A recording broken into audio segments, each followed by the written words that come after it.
Salut, on va voir ensemble un outil tout simple mais super efficace pour que nos communications au boulot soient, beaucoup plus claires. Allez, c'est parti. Ça nous est tous déjà arrivé, non? On envoie un email, on fait une demande et la réponse, elle tombe complètement à côté. C'est le genre de frustration qu'on connaît tous par cœur. Et le truc, c'est que ces petits malentendus, ils ont de vraies conséquences. Ils font perdre un temps fou, de l'énergie, et au final, tout le monde est dans le brouillard. Alors rentrons un peu dans le vif du sujet. Le cœur du problème, c'est que bien souvent, sans même s'en rendre compte, on communique de manière un peu désorganisée. On est persuadé d'être clair comme de l'eau de roche. Mais pour la personne en face, notre message, c'est un vrai puzzle. L'info essentielle est noyée au milieu de plein de détails, ou pire, il manque des pièces pour pouvoir agir. Mais la bonne nouvelle, c'est qu'il existe une solution. Une méthode super structurée en 4 petites étapes. C'est simple, mais vous allez voir, c'est incroyablement efficace. Ça s'appelle SBR. SBR, alors c'est un acronyme pour situation, antécédent, évaluation et recommandation. En gros, c'est un cadre, une sorte de guide pour organiser nos idées et présenter l'information de la façon la plus directe et la plus simple possible. Et attention, ce n'est pas une petite méthode sortie d'un chapeau. Non. Elle est utilisée dans des milieux où une communication claire, c'est littéralement une question de vie ou de mort. On parle de l'armée, des hôpitaux, mais aussi de plein de grandes entreprises qui ont tout de suite compris son potentiel. Alors, comment ça marche concrètement? C'est simple. On commence par la situation. C'est quoi le problème là, maintenant? Ensuite, les antécédents. Quel est le contexte important à connaître? Puis, l'évaluation, notre analyse de la chose. Et on termine avec la recommandation. Qu'est-ce qu'on fait? C'est logique, ça coule de source et ça change absolument tout. Ok, alors on y va. On va décortiquer les 2 premières lettres, S et A, avec un exemple tout bête mais super parlant, un truc que tout le monde peut comprendre. Première étape donc, la situation. Là, l'objectif, c'est d'aller droit au but. Pas de chichi, il faut que la personne en face comprenne immédiatement de quoi on parle.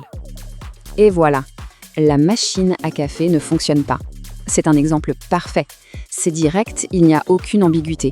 En une seule phrase, le problème est sur la table. Rien de plus, rien de moins. Allez, on passe à la suite, les antécédents.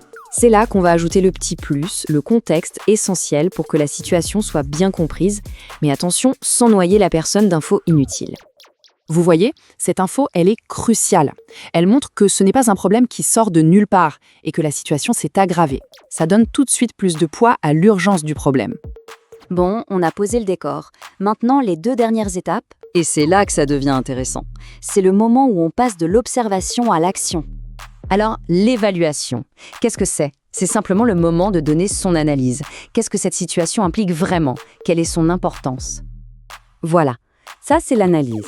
Ce n'est plus juste un fait, c'est une opinion sur l'impact du problème.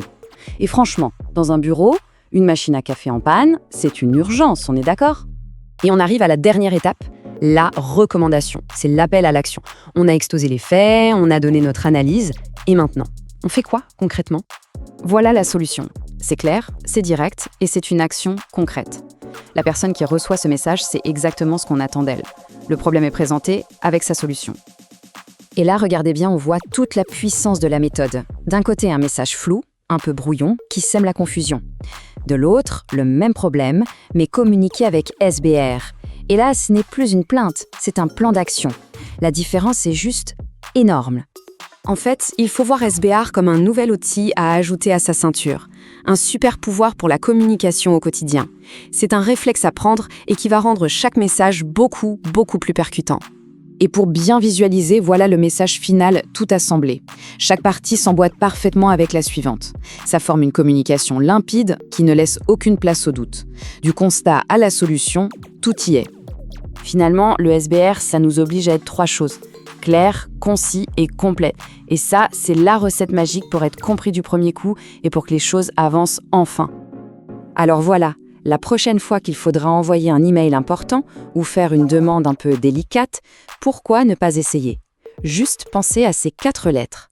S, A, E, R. Quel est le prochain message qui pourrait être transformé grâce à ça? C'est une simple question, mais elle pourrait bien changer la dynamique de toute une journée de travail.